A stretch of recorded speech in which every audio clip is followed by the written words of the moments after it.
Hello, my name's Whitney Hall. So I wrote my paper on developing and changing our women's ministry within our church, and I'm on staff at a church in Bixby called New Beginnings Church, and many of you have probably heard that in a couple of other presentations. But this has been actually a process that I've been walking through for the last 2 weeks, and it still continued into today. So this has been a really fun presentation to put together.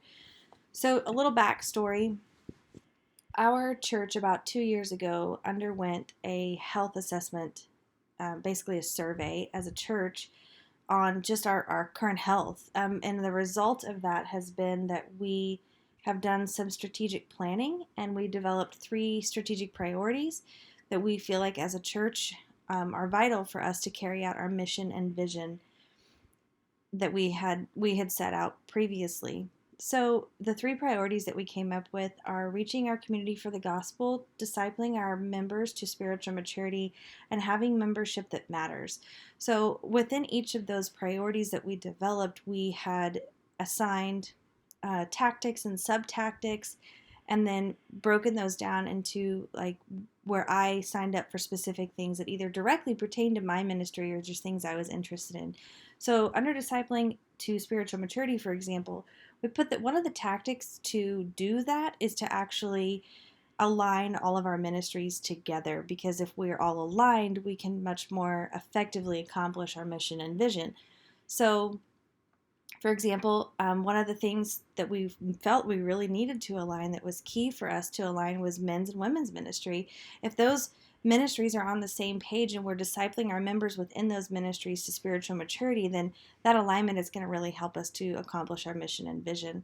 So I had signed up for being interested in the women's ministry aspect of that about 2 years ago.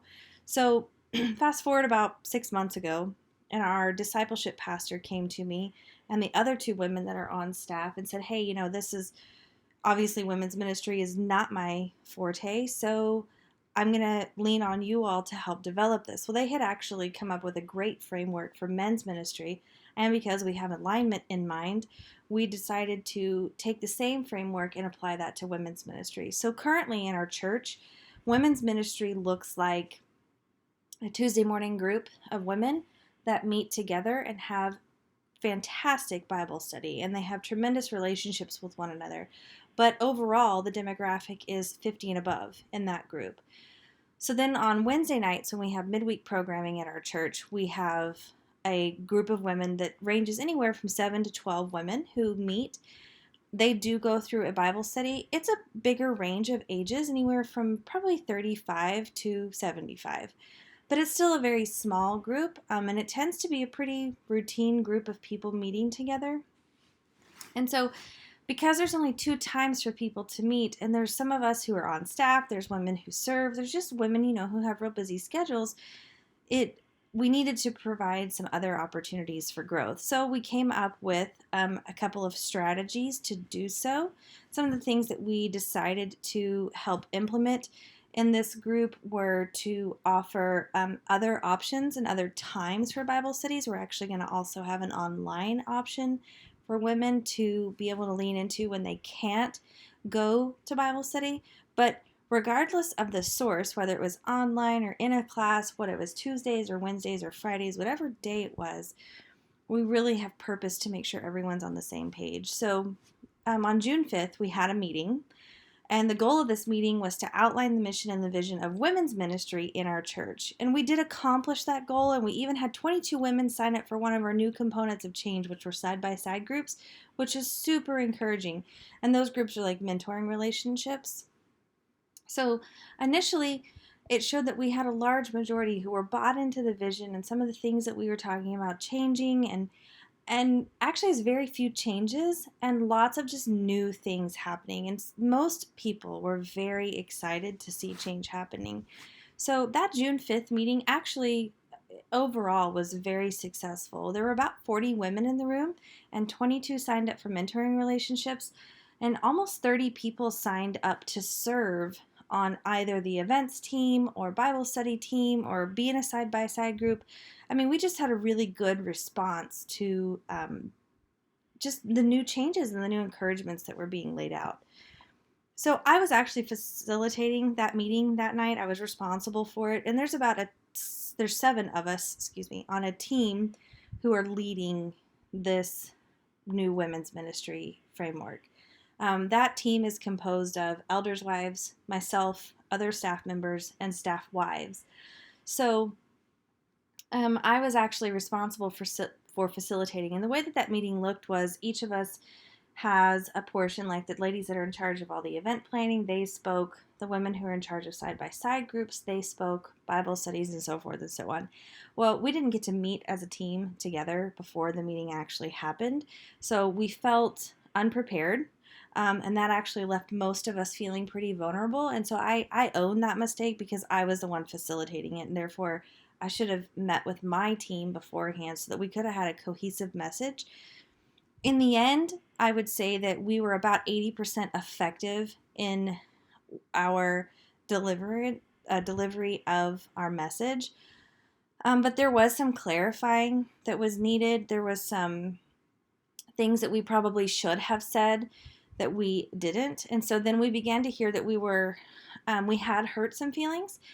Because there was a group of people who were hurt by the idea of change, and only because we had failed to acknowledge the successes of their personal small group.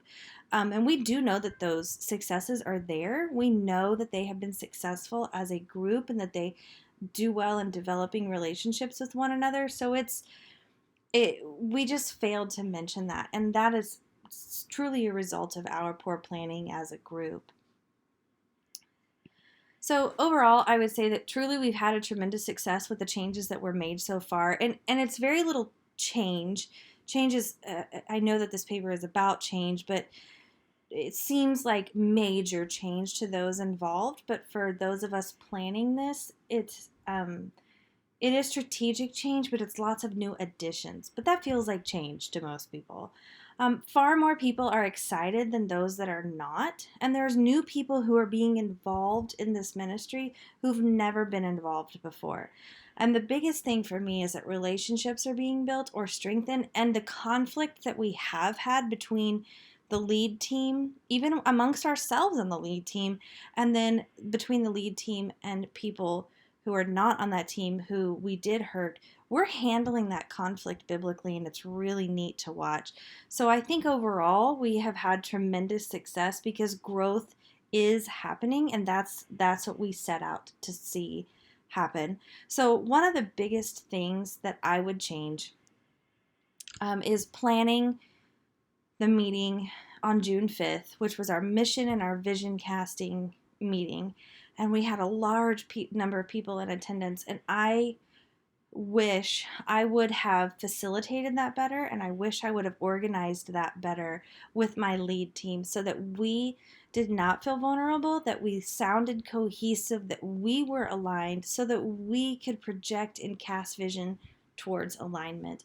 I think there would have been far fewer feelings hurt. However, I think it has also provided a tremendous opportunity for us to get to have some conversations one-on-one with people who were hurt that we actually might not have been able to have if we'd have provided all that clarity in the group setting. So our failures have turned into successes, and it's just a really neat process overall.